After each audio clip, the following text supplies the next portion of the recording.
welcome back to the Eclectic Collection. Today is episode 17, Bushel of Crabs. I've been on this kick about good old Brigantine, and I'm kind of going to stay on it because weather's getting nicer, so I guess it makes me think of going to the shore on the weekends, which people used to refer to as shoobies, but I never really called it that. I just called it going to the shore on the weekend. So my Uncle George bought this boat years ago. I was probably about 10. And he used to come down to our shore house quite a bit. And he bought this boat. I always wanted a boat, and my backstory is I love all things aquatic. I just do. I like aquariums. Obviously, I'm obsessed with sharks because they're the coolest things in the world. And I just always wanted a boat. Well, my mom had grown up with boats.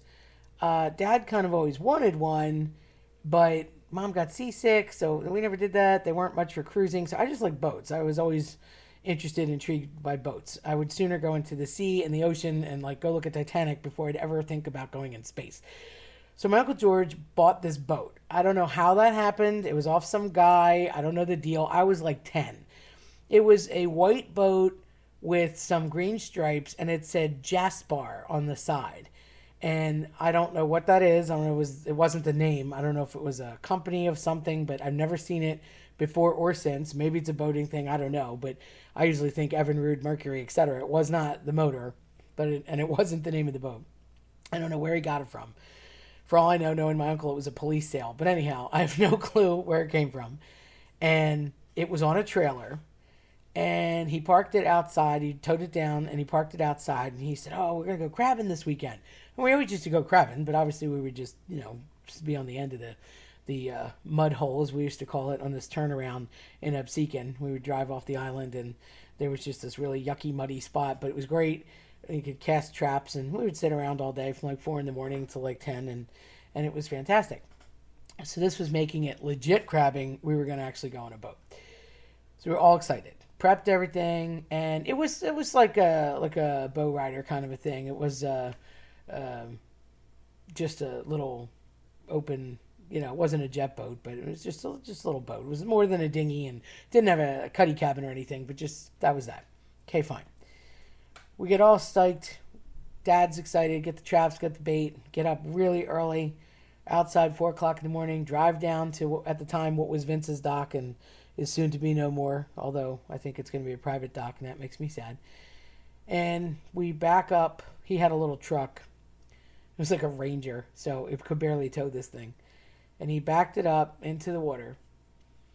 And we tried to get the boat into the water, knowing full well that none of us actually knew what we're doing.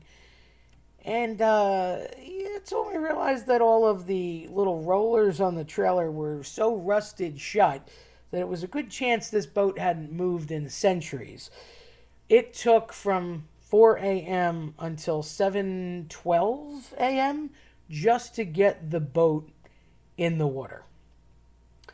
To the point where we annoyed everyone else that was trying to launch. It was a bad scene.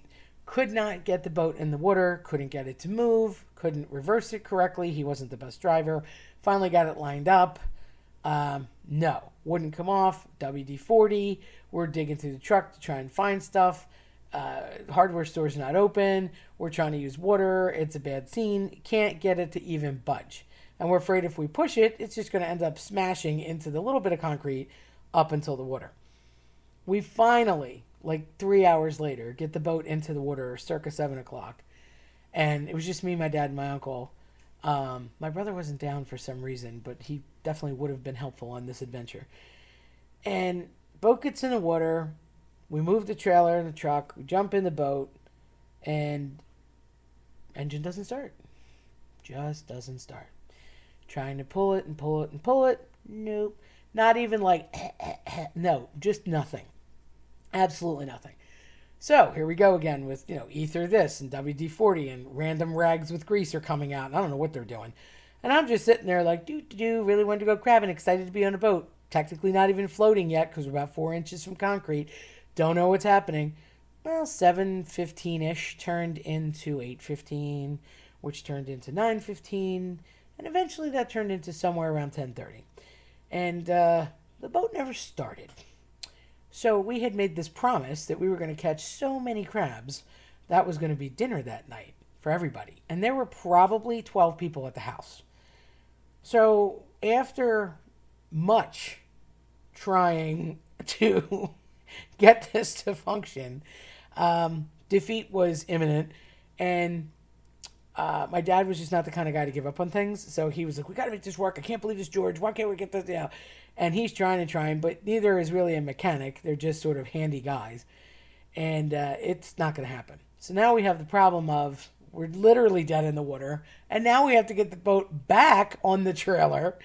So my uncle climbs out of the boat, goes back to get the truck, backs it up poorly, I might add, finally gets it into the concrete. And here we go.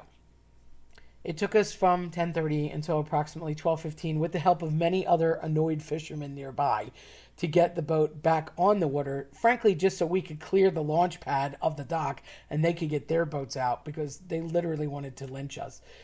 And it wouldn't reverse because the rollers didn't want to go down or in the one direction, and they certainly didn't want to go in the other. They were rusted, I'm assuming scored with salt water. It was just a totally dead motor, totally bad scene with the rollers.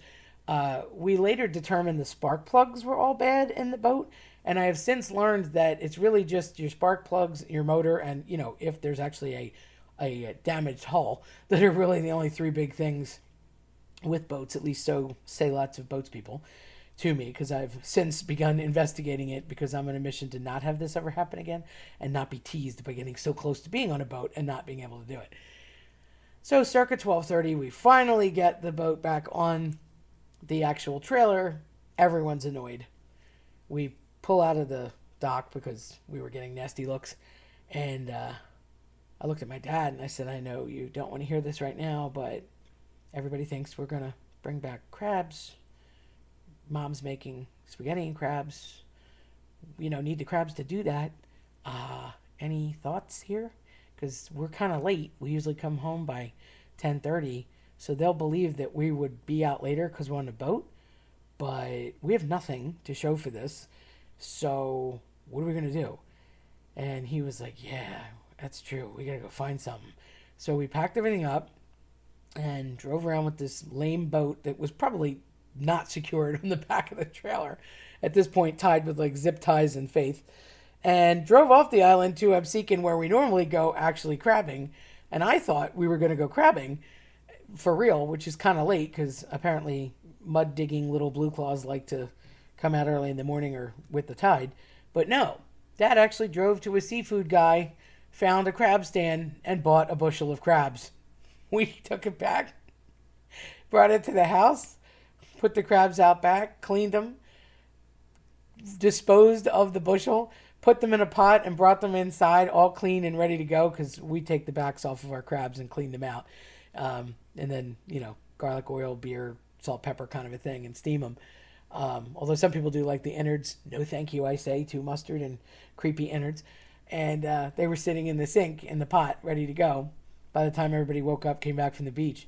They were none the wiser, and Dad has passed, and so has my Uncle George, so I'm the last known survivor of this extravaganza, and I'm breaking the secret today. So if any of my family actually listens to this, they're going to know that, yes, we totally lied to you. We did not catch all those crabs. I mean, nobody bothered to count, but if they had, they would have realized that the average bushel is approximately between 6 and 8 dozen, depending on the size of the crab. And these were particularly large blue claws that were peculiarly large and full of meat that would have been a little too even to catch, one after another. So we did enjoy them, and that was good times, but we never actually caught them. So we kind of cheated and brought them home. So that bushel of crabs, it was yummy.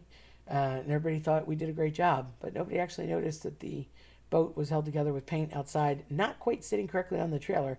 And by some miracle, it got back to his house later that weekend when he left. I never saw that boat again.